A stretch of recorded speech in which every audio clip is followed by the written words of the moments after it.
Hello, everybody. I'm back. And I have an extra person. This is the only way she will sleep now. So she's doing the video with us, and she has to be fed at 6. So we're going to make this quick. My name is Christian. You already know that. And I had a baby. So the last time I was on here for the Baby Chronicles was 4 weeks and a day ago. Exactly 4 weeks and a day ago, 4 Wednesdays ago. We had just come back from me getting my COVID screening for my what was supposed to be an induction, which turned into a C-section that was supposed to happen on Thursday, and turned then into a C-section that happened on Wednesday. If you hear a bunch of grunting, that is my baby. She makes those noises when she sleeps. Don't know why. Yeah, so I'll start where we stopped. So I stopped where I was having some regular contractions after I got my COVID screening, and my nurse called to schedule my C-section. I mentioned that I was having, because my baby's head was large. Let me back up. I'm doing this story all out of whack. So we found out that Miss Sydney, which is her name, Sydney, her head was going to be like 14 centimeters, which your vagina will only stretch your cervix to only about 10. Theoretically, she could have come out, possibly, with no issues, or minimal issues. I'm in a mommy group, and there was a girl who had a baby whose head was that big, and she was able to give birth naturally. No painkillers. And I was like, bless you, sis. That's amazing. However, her baby did drop into her pelvis. My baby did not drop into my pelvis.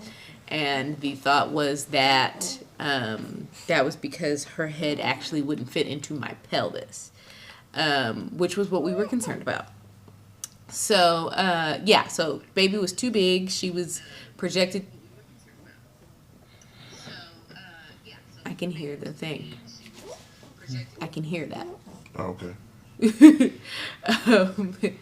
So she was projected to be, 10 pounds, I think? 10 pounds, 3 ounces. And we were concerned. We were not expecting a baby anywhere near that size. And so we decided to go ahead and have a C-section. They were going to schedule the C-section for Thursday, but on Wednesday I started having contractions, and so regular contractions. They were about 2-3 minutes apart when I started timing them, and they were lasting 30-40 seconds, and they started right when I was getting tested for COVID, and they never stopped until I gave birth. Just to give you an idea. So this is to let you know that everyone's birth story and pregnancy is different. I want to say that now because I always forget it. So anything I say, don't let it scare you. Don't let it worry you. Use it as information and ways for you to ask questions if there's anything that comes up that you're unsure about. But don't use this as like something to terrify you or whatever. Like the horrors of pregnancy and birth just because my situation's weird or not what you're expecting, right? Okay, so nurse tells me right before I do my last video, if your contractions continue, you're gonna have to go back to the hospital. My contractions continued in the middle of the video. I got a call back from her, and she said, okay, you're going into maternal fetal monitoring. So back to the hospital we were going. So once I finished my last video, my husband packed up his stuff. Now we're going to move on with the story. My husband packed up his stuff. We got in the car. We drove back to the hospital. I continued to have contractions. But at that point, the nurse was like, don't worry about timing them. The whole point of you going back to the hospital is for them to time them. If I'm not looking at y'all, I'm sorry. Chris is trying to figure something out with his rig. What was I talking about? We're going to maternal fetal monitoring. So we get in the car. We realize that they actually have a They have complimentary valet at the hospital. And so we go ahead and valet the car so that Chris can come in with me. And then he would just go down and get our stuff. We left our stuff in the car because we brought all of our hospital bags. And like in the hospital bag was, I never showed y'all that bag. I had all my clothes. I had toiletries. I had, gosh, what was in that bag? And then I had like baby clothes for her to come home in. Yeah, that's pretty much it.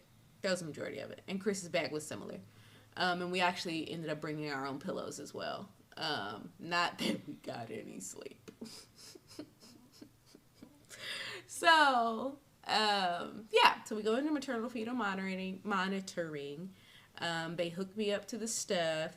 And they do another cervical check, which I was expecting. Highly unpleasant. Highly. Okay. It seems that what I have discovered is that once my doctor, her name is Dr. Purnima Rao, once she realized how uncomfortable they were for me, she took her time. Anytime I had someone other than her stick their fingers up my hoo-ha, I'm sorry. If you are uncomfortable with any words referring to female genitalia or body parts, this is not the live stream for you. Okay? Feel free to exit. Okay.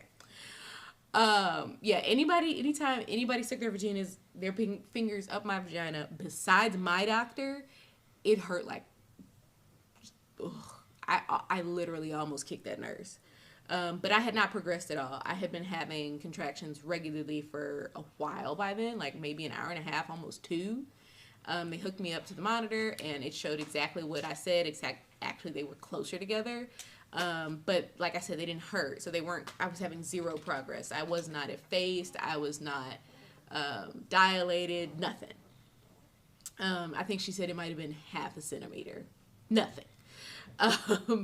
But they were like, by the time I got there, they were like 90 seconds to a minute apart, and they were super regular. And like I said, they weren't strong, but the baby was fine. So she was like, okay, we're going to monitor you. So they called Dr. Rao, who, like I said, had originally scheduled my C-section for the next day at noon, I think it was, because they had scheduled me that night, the night of Thursday, April 15th. Which we thought would be cute because I'm a financial coach, and it's like, oh, she'll have the baby on tax day, right? And so they scheduled it for like 6:30, and then that call that I got when we got home was to move it up to like 12 or 12:30. Yeah, anyway, and so while we were at the hospital with monitoring, they were calling my doctor and figuring out who was on call, blah, blah, blah, blah. And so at the time, me and Chris were joking. We were laughing because I wasn't in pain. We were chilling. Oh, I didn't say this. I decided right before we did that video that I was hungry. And so I went ahead and had a yogurt because I was like, man, what if I have to go back to the hospital? They're going to do a C-section. I'm not supposed to eat. And I was like, I'm not going to not eat on the chance that I need to have a baby tonight. I'm about to eat because I'm hungry and very pregnant. At that point, I was 41 weeks and 4 days, I think. I think that's when I had the baby. That feels right. She was born on 4/14. And I think I was 41 and 4. I never noticed that till right now. Anyway, yeah, so I'd had a yogurt. And so they ask you that because if you're supposed to have a C-section, you're not supposed to eat for a certain amount of time, blah, blah, blah, blah. Okay. But I did have a yogurt, so I wasn't hungry. But I had packed an apple just in case we did get to come back home and I was hungry before we got back. Because pregnant ladies need snacks. And so we were sitting in the room. My husband was hungry because he did not get a chance to eat because he was setting up all this fancy equipment. And so he ended up eating my apple, which did not make him nearly as happy as it would have made me because my husband's not a big fan of my apples. My apples, he just likes tart apples, and I like sweet ones. That's all. But he ate it because he was hungry. Yeah, so we sat in there, and, ooh, girl, you mashed it on my scar. Okay. Yeah, so we sat in there, we were joking, we were laughing, you know, because it was chill. It was just like, hey, this is what's happening. But I was fine. And so I had to go to the bathroom. I got up, went to the bathroom. They unhook you from the monitors and all that jazz. Wasn't a big deal. When I got back, in the bed, monitoring again. Everything's fine. And then all of a sudden, so the nurse comes back. She says, hey, they're saying that they want to deliver the baby tonight. And I'm like, man, we have a C-section scheduled in the morning. Can we just go home, have one more night in our bed? We have to feed her at 6. So if she starts acting a nut, my niece is going to be running around to make sure she doesn't act all plump for y'all. But So, I was like, can we just go home? We can sleep one more night in our beds. We can finish, putting things in order. Like, we can really be really organized and intentional because we know she's coming tomorrow. And they were like, she's like, I'm going to go see if I can get them to agree to it. And I was like, bet. So she leaves. And then all of a sudden, we stop hearing her heartbeat. Or it slows down a bunch. I can't remember. I think it slowed down a whole lot. Like, it slowed down slower than mine, which is weird. Normally, baby heartbeats are like in the 130s to 150s. And my heart rate like my normal pregnancy heart rate was around the 90s, mid to high 90s. And her heart rate dropped to like 60s or 80s for a little bit. And I was like, oh, the monitor must have slipped. That's got to be my heart rate. But my heart rate couldn't have dropped that much. I feel normal.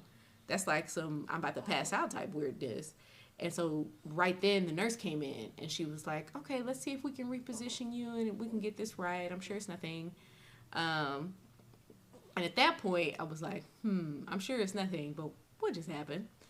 And so she goes back out and she talks to the doctor and she was like, before that happened, they were going to let you go home.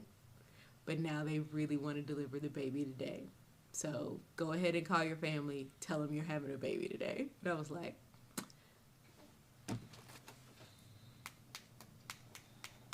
started making phone calls. My husband started making phone calls. We got comfortable. It's like, well, 4:14 it is. Here we go. And they were going to have the C-section at like 11:30, 10:30. It was going to be late. And like I said, I did eat, but that was going to be like a long time. It's going to be a really long time. And I was okay, but, starving a pregnant lady just seems rude, okay? And so they got it moved up to 7:30. There's a gnat in here. Anytime we have fruit in our house, there's always gnats. Even if the fruit's not rotten, it's really annoying. It may have actually come from the flowers we had after the baby. That could have been where the gnats came from. And flowers they're dying. Anyway, so we make phone calls. We tell everybody, hey, we're having a baby. And my mom and my niece, they had already left. They were already on their way to this side to the south side of town. We live near NRG. And they were already on their way. They were going to get a couple of things that we had forgotten and, kind of tidy up and move things around, make sure everything was ready when we came home. And, and so at that point, my sister coordinated a little prayer call, and which was cool. It was a little Zoom call for us. So they took us up to labor and delivery, like the holding pen. I don't know what you call it. It's like a bunch of walled off curtain areas that it's like 4 bays, I guess you could call it, where they park gurneys and you have a little bassinet thingy and where people wait when they're going to go have C-sections. And so we sat up there for about an hour. We had our prayer calls with our family. Then my mom got there. She actually brought Chris some dinner because he hadn't eaten since like that morning. And so he ate. He felt bad. He was like, is it okay if I eat? I know you haven't eaten. I was like, I'm actually not hungry. I'm fine. So he ate. And so my mom and them came and prayed with us. And then after she left, our Pastor Hubbard, called and he prayed with us. So we got prayed up. Okay? But yeah, we were chill. Both times I've had surgery in this pregnancy, there were 2. If you missed that video, go back. But yeah, both times I've had surgery, we've been very chill, which is surprising to me. I am the person who used to faint when I got shots. I used to like bawl uncontrollably when I had to get IVs when I was younger, because I had a couple of surgeries, knee surgeries when I was younger. And I was just bawl, right? I hated getting shots, needles of any kind. I still don't love it. I mean, it's not like I'm like, ooh, I want a shot. But I'm okay. Anyway, we were fine. We were singing. I don't remember what song we were singing. It was ridiculous. Did I write it down? No. It took me too long to write this. Like, so I had a little baby journal. And so it took me too long to finally get the energy. Get out the work. Yeah, but why were we singing that? Huh? Why were we singing? I'm sorry. So we were singing "Move, Get Out the Way," the Ludacris song. But why were we singing it? Because it made sense at the time. Oh, we wanted Sydney to get out. Oh, we were serving her eviction papers. I think that's what it was. But we were literally singing that at L&D waiting. It was hilarious at the time. I mean, it's still funny to me. Yeah, and so we laughed. We talked about how crazy the day had been, which you already know. You're getting an idea of how crazy the day had been. Chris went and got our stuff from the car and brought it back up. And they had like a little locker room or something. I never actually saw the locker room. And then they started giving me my medication. So they had to give me a medication to make sure that I didn't get nauseous, I think. They gave me some antibiotics because I was going to have surgery. They gave me compression stockings, which are basically to keep you from getting blood clots when you're not moving around. And then they rolled me to the OR. So there was on the way to the OR, there's like a little waiting room where the dads sit, or whoever the partner is. I mean, it could be somebody's mama. It could be your sister, whatever. Where the birth partner waits. And like when we came into labor and delivery, there was a guy in there. He had all his stuff on. He had his little what's that thing? This little robe, little plastic blue robe on with his little hair net thingy. I'm sorry, I'm trying to think of the words of this stuff, and I'm like, hair net. He had it all on, and so when we came in, the lady's like, "That's where you're gonna wait." And talking to Chris, and he was like, "Oh, okay." And she was like, "You don't have to actually wait in that stuff. You can put that on when you come in, because that stuff is hot." And so he went and he waited in there, and they rolled me into the OR. And the thing that they said, and they said it, I think they said it to us 3 times, was, "It's gonna seem like we forgot about you. We didn't. We're coming. We're gonna get you before it starts, okay? Okay." Like, basically, don't freak out. We didn't forget your husband or your friend or whoever is out there. We're gonna go get him, right? Because they do a whole lot of prep before they bring in your significant other, or your birth partner. So they roll me in there, and this room is white, okay? If you've ever seen like a kind of 90s, early 90s picture, or even like before that, like a MASH style operating theater where they can look down at it. Think House. If you've ever seen the show House, it's so white. Everything is white. And I was just like, this is the kind of thing you see when they're pretending that people are going to heaven. It's just like, white. That was the first thing that struck me. It was also very cold. But I didn't mind because pregnant. So I knew it was cold, but I was comfortable. What else? Yeah, so they had me sit on the edge of this operating table, which kind of looked like a cross, which is a little bit unnerving, okay? A little bit. And while I was waiting, I was just kind of like singing to myself. I wasn't scared, but I felt like if it was too quiet in my head, I might get scared, so I made some noise. But not like loud, because I didn't want to freak them out. And then the anesthesiologist came in, which was a dude. Don't remember his name.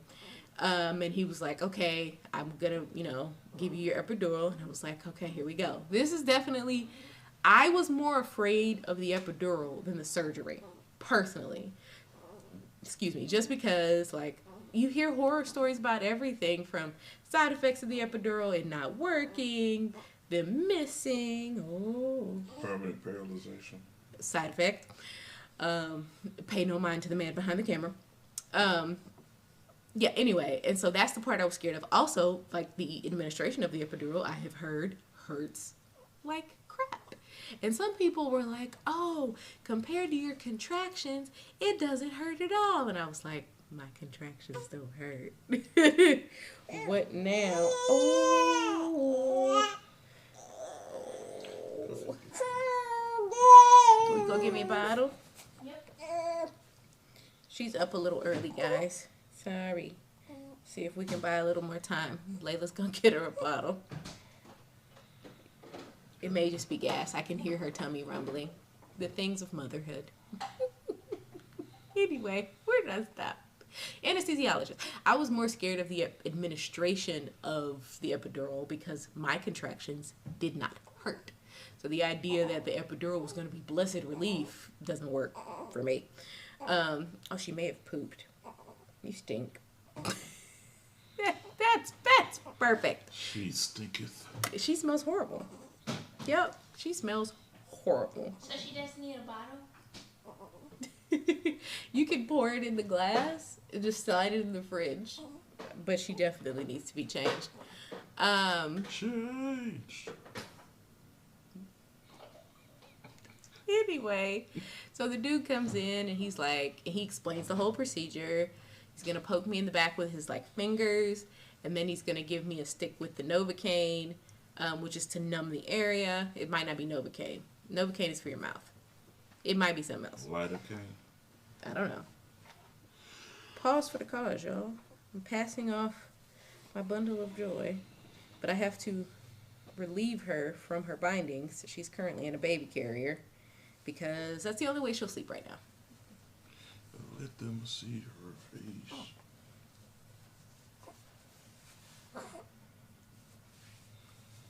This thing's called a Catan, if you're curious.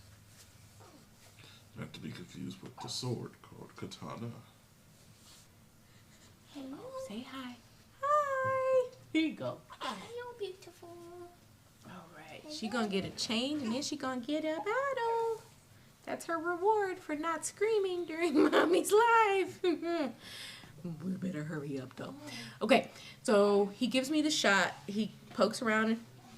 I'm sorry. I sit on the edge of the table. They have me, you're supposed to round your back, but giant pilly. So what they have you do is like put your arms around your nurse and like try to lean into her so that they can get the right curve in your back so that your vertebra separate enough for him to find the right spot. Because they're going to give you the shot into your spinal column between your vertebra. Very important that you stay still. Very cool that my contractions didn't hurt because I can't imagine trying to stay still during a contraction. Just seems contradictory. Anyway, so, oh, yeah, y'all are going to enjoy that. This is actually not bad, just so you know. She's not shrieking. You'll know when there's a problem. I'll probably leave the screen. Did you change it? Oh, she's going to take it to the table. Yeah. Oh, okay. Yeah. This smells terrible. It does smell terrible. Yeah, you need Yeah, just close the door. And if you need Chris, just let us just holler. Okay. All right. Real life with a newborn, y'all. Welcome. I told y'all I was doing this between feedings. I warned you. So, go ahead. You want to put the bottle in? Sure. Yeah, just put it in Is the it warmer. time? It'll be time at 6. It's Okay. 5:35. All right. But she's gonna be mad when she come out of there. Yeah. This is how we decide when it's time to feed my daughter. How mad will she be? How much screaming can we tolerate today? The answer is not much. Not much. Where was I? Okay, so he puts in. They keep the needles behind me, which I appreciated. Seeing the needles actually is kind of a trigger for me. So all this stuff he brought in and brought behind me when I couldn't even see it. The nurse was in front of me. My head was down. So I saw none of the syringes at all, or the needles. Yeah. So the numbing medication in my back hurt the most. It definitely felt like what he called a big pinch. That actually made me like... I was holding her, and I was like, ah!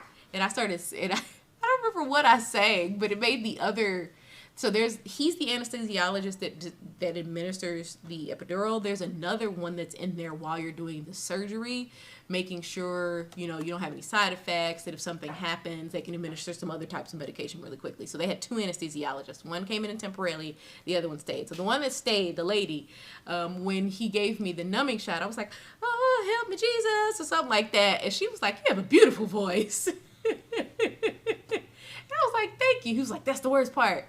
And then he went to do the actual epidural. So the epidural is, I can't tell you what it looks like because I didn't see it. But when they put it in your back, something hangs out of your back. And like they administer the medication through it. So what he did is after he did it, like I thought he was done. And I was like, oh, my right leg is tingling. And he was like, yep, that side's done. And I was like, that side, okay. And so then he did something else. And my left leg started tingling. And I was like, okay. And so in the time between him saying right side's done, left side, by the time the left side started tingling, the right side was dead. Like, I could barely feel it. And then when he was done, the nurse started to back up, and she was like, okay, we're going to get your legs on the table. If you can, help us. I couldn't feel my legs. Her and the other nurse had to put my legs on the table. You good? Yeah. Yay. It was pretty bad, though. Okay, well, wash your hands. Good job. Good job, though. We have the most amazing set of helpers. My niece and my mom have been amazing. We'll save that for another video a little later. We'll have to do some newborn stuff. This is just the birth vlog because there's so much more to tell. Anyway, by the time they finished, they had to put my legs on the table. Oh, you got the pacifier? You got the pacifier? Yeah. Okay. Yeah, she's gearing up, y'all. Y'all haven't heard anything yet. That's not even the loudest she can get. And she's not even near the microphone, and I'm sure y'all heard that. Let me stop running off at the mouth. Let me hear a visual story. So I'm gonna go do that. So, yeah, legs are dead. They put them on the table. Side note: most of our nurses were Aggies. Sweet as pie. I think we had one that was like Brittany, and another one was like Ashley or Destiny or something. Lots of EY names. Yeah, they were great. So they put my legs on the table. Because you're having surgery, where they put the incision, again, if you don't want to hear about body parts, leave. The incision is literally like at the top of where your pubic bone is. So for me, that's right where, like right at the top of where my pubic hair is. So they literally shaved my pubic area, the whole thing, because they needed to be clean, right? They don't want hair getting in the incision. And then they put in a catheter, which I was terrified of when she mentioned it. And she was like, don't worry about it. You're going to have an epidural. You won't feel it. And guess what? I felt nothing. When she was shaving me, all I could feel was like a little bit of tugging. And then the catheter, I felt nothing. When they moved my legs, I could tell they were moving my legs, but it didn't feel like anything. Yeah, so they did all of that. And then, again, It sounds watery. oh, goody. Yeah, oh, they also cleaned my belly. So that nasty orangey antiseptic goop, they cleaned my belly with that. And again, didn't feel anything other than a little bit of pressure. At one point I got nauseous and I was trying to be quiet, and then I was like, I ain't gotta be quiet. There's a lady right here who will insert medication into one of these many lines tied to my body and make this go away. And I told the lady, I'm getting a little nauseous. She's like, okay. Click, click, click. Nausea went away. And I was like, this is great.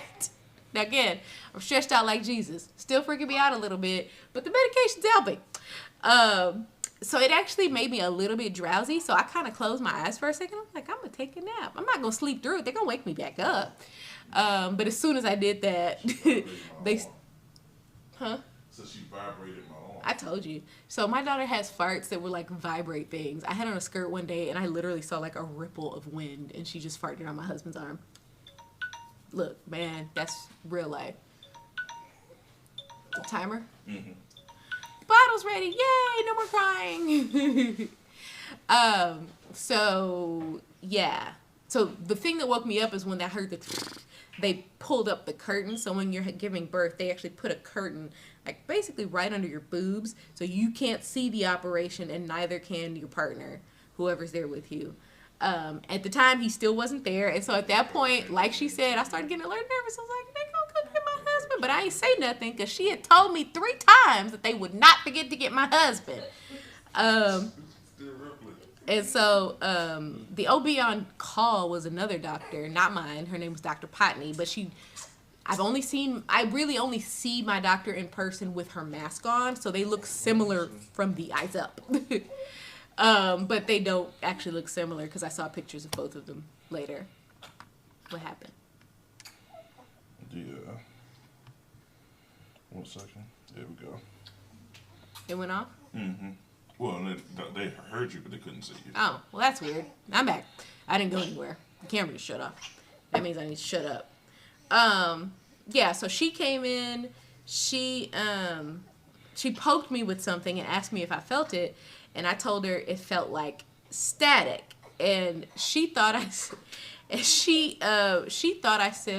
it felt like stabbing, and she got like, I saw her eyes go, like she looked scared, and the nurse anesthesiologist said it feels like what? I said static, like fuzzy, and she was like, oh, okay, good, because when they showed me what she poked me with, it looked like basically some little needles, but like blunt, so it wouldn't go through my skin. And I was like, yeah, no, definitely didn't feel that. And if anybody knows what I mean, like when your legs fall asleep and static is the best way I can explain it. Is the bottle warmer off? Yes. Okay. Yeah, so she's like, great. And so at that point, they go to get Chris. And then me and Chris talked about a little bit while they were doing the procedure. But what's wrong? She is letting me go. I Oh, told you. here. And her face is You need just- this? Does she have a bib? Yeah, she got, no. I'm sorry, babe. Continue. I mean, this is real life. I told y'all, I have a baby now. And we were racing against the feeding clock. I should have done this earlier when she first fell asleep. My fault. Yeah. So, yeah. So me and Chris were chatting, and basically it just felt like they were doing tug of war on my abdomen. I would feel a pull this way, a pull that way, a pull this way, a pull that way, but nothing hurt, as it should not. If you have any pain during a C-section, tell them. They will stop immediately and they will fix it, as they should. You shouldn't feel anything. Yeah. So we and Chris were talking for a little bit. We were chatting. I could hear the doctors chatting, but I didn't know what they were talking about. Yeah, and I honestly don't remember what me and Chris talked about. But he was just sitting there, and then all of a sudden we heard a scream. And then I felt this release of like pressure on my abdomen, because there was no longer a very large baby inside of it. And she was there. And so they lifted her up above the screen. I still couldn't really see. But Chris took a picture, and I have the pictures. Y'all are not going to see these pictures because she's Nicolette. But, yeah. And so, yeah, she had good, strong lungs. She was wailing. Okay? Woo, wailing. But I was smiling because I was like, there's a baby. There's a baby. There's a whole live baby. There was a baby. There wasn't a tumor. Because if you watch some of my old videos, I said I thought I might have just had a tumor if I didn't actually see like video and pictures of a live human inside of my belly. So they took her to the warmer to get her checked out. And Chris went over with her. And so obviously I couldn't go. I am still wide open on the cross. The surgery cross. And very, like, I was trying to listen to what the people were saying far away. So I'm on this table, and like Chris and the baby are, I don't know, I'm not gonna pretend I can tell you how many feet. Maybe 5 yards. That's a bad guess. I have no idea. They were on the other side of the operating room, checking her out. And I could hear the nurses talking to Chris, and I was trying to pay attention and hear how much she weighed and all of this. Oh, that was the thing. So they were taking bets on how big the baby was based on what they could see of me. And so one lady was like, I think she's only going to be 8 pounds. And somebody was like, ooh, I don't know. It's hard to tell. And I didn't tell anybody what my guess was, because at that point I had anesthesia. And so talking was difficult without a whole lot of concentration. And I didn't feel like wasting it. And at the time, I think I was starting to get nauseous. And so I had my guess in my head because they said she could be, 10.3, give or take a pound. And so my guess was 9.6. And when they said she was 9 pounds, 6 ounces, I was like, that was my guess! Yeah, so 9 pounds, 6 ounces. She was not a 10-pound baby. She was not far from it. She was almost, again, more We changing. think she's finished now. Possibly. So let's go ahead. You just let her feed. Okay, go Well, ahead. no, it's It's terrible. It is terrible again. in the way she's, the way it sounds. It may not last longer than that. This is what y'all get. Welcome to our house, okay? Welcome to our house. Whew. Anyway, yeah, so they cleaned her up. They they brought her to me so that I could see her, which was amazing. And I don't think I posted that picture either, but I may at some point. But like they kind of put her on my chest above the curtain, and me and Chris got to take a picture together and all that. And then they took her and Chris to the recovery room so that they could do some more stuff for her, like getting her footprints and all that jazz. And then they were going to close me up. Now, at one point, while Chris and Sydney were over there, I happened to look, and there was this reflective cabinet on the right of me, and I could actually see, like, my viscera pulled apart, and I looked back at the curtain. I was like, won't look back over there. Nope, don't need that picture in my head. I've mostly forgotten what it looked like. I know I saw it, but I don't actually remember what it looked like, and for that, I am grateful. So they closed me up. They put me on a stretcher to go meet Sydney, and then I finally got to like put her on me, which was great. And I could have stayed there like that forever. And then they rolled us to our room. They let me try to breastfeed her right then, which was a journey. We'll do a separate video about my breastfeeding experience. Just saying, it was a journey. It is a journey. But they wrapped her up like a little burrito, a little adorable burrito. And then because my legs were dead, they had to still like slide me to the last bed I was gonna be in. So I will do a separate video about like day one and how that kind of went, the experience of trying to sleep in the hospital and trying to take care of her for the first night. So that's gonna be a video. But this is the end of the birth story. You guys have seen it all. I mean, I guess compared to a lot of people's, it's probably pretty uneventful because I didn't do any pushing at all. I didn't have any painful contractions at all. So as my doctor told me, the things that most people worry about during pregnancy, you haven't had any of those other than like morning sickness. So don't even worry about it. Just deal with it when it comes. And she was right. I was really worried about possibly tearing. Obviously, I didn't tear. I'd never pushed at all. I was worried about, getting an epidural. I got one. It was completely uneventful.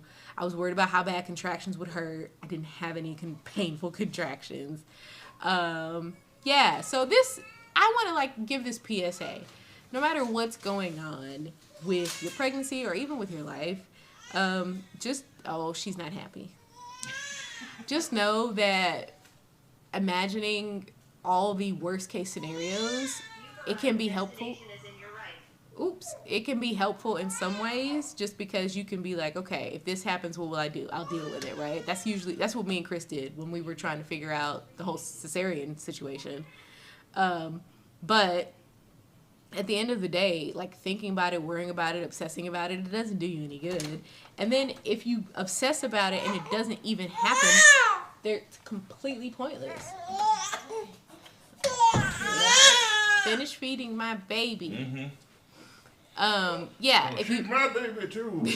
well, she's crying, so she's mine. She's in my hand, so you know. Oh, is that how it worked? So she's mine 40% of the day, his 40% of the day, and my mom relayed us whatever's left. So yeah, don't bother worrying all about it. It's not gonna do you any good. It's not gonna fix it. It's not gonna make you feel better. Go ahead and just kind of let it come as it comes. Deal with it as you can. And then once you get to where you're going, then you can figure out how to deal with what you're dealing with right then.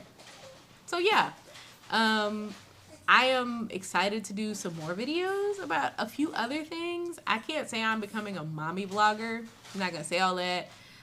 But I do have some tips and some information that I'd like to share about my experiences as I've done so far.